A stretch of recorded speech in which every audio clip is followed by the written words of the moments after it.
Bon, comme je le disais dans la vidéo précédente, nous n'allons pas utiliser le traitement random puisque nous avons vu que le nombre d'individus dans le groupe de traitement dépasse un peu le nombre d'individus dans le groupe de contrôle et que nous allons utiliser cette variable traitement pour pouvoir continuer notre travail. Ok. Alors, pour le faire, si dans une telle situation où le nombre dépasse vraiment le truc, ça dépend des critères qu'on s'était fixés. Si c'était supérieur à la 50, peut-être on allait obtenir des pas égales. On diminue et on évolue avec d'autres méthodes. Mais comme on n'a pas assez de temps, nous allons continuer avec cette variable et on a ça. Okay?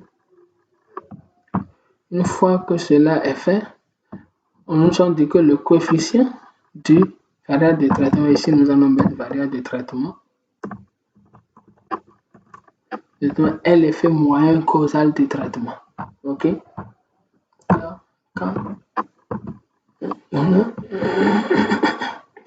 nous allons ajouter maintenant des covariables pour pouvoir augmenter, pour pouvoir améliorer la corrélation entre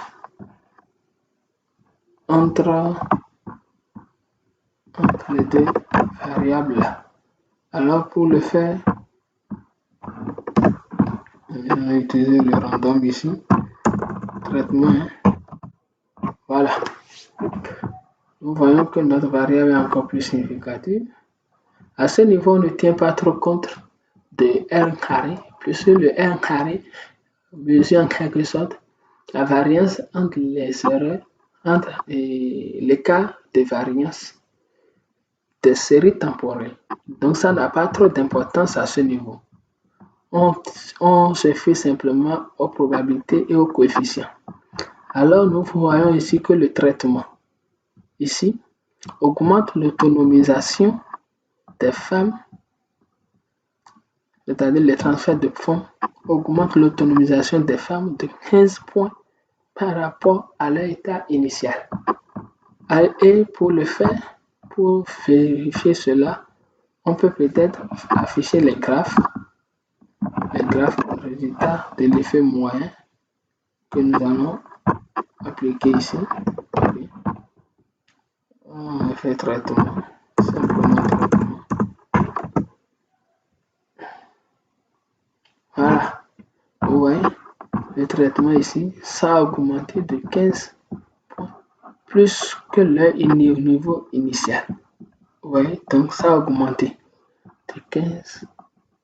Oui, si on peut s'exprimer ici. Donc, c'est un peu comment on fait la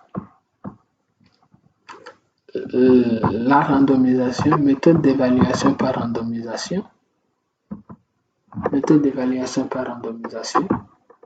Nous allons peut-être faire un petit test pour les trucs de comparaison pour voir si avec les autres on aura des résultats similaires. Voilà, ici on voit que parce que là on n'avait pas fait les enseignements comme cela se doit dans le groupe. Je parle simplement comme ça parce que là on avait défini, voilà, ici on voit que tout est bien. Les individus sont bien répartis, ce qui est bien. Lorsqu'on utilise le traitement, voilà. Voilà, ici on n'en a pas assez, mais c'est simplement ici qu'on a une supériorité, donc on va accepter ceci. Donc c'est une méthode, je vous l'explique juste pour que vous puissiez voir. L'autre méthode est plus rationnelle et ça nous permet de voir que ces individus sont presque similaires dans tous les cas. Ok? Donc, dans la vidéo précédente, nous allons aborder maintenant les méthodes d'évaluation quasi-expérimentale. C'est bon? Les méthodes d'évaluation quasi-expérimentale et évoluer avec.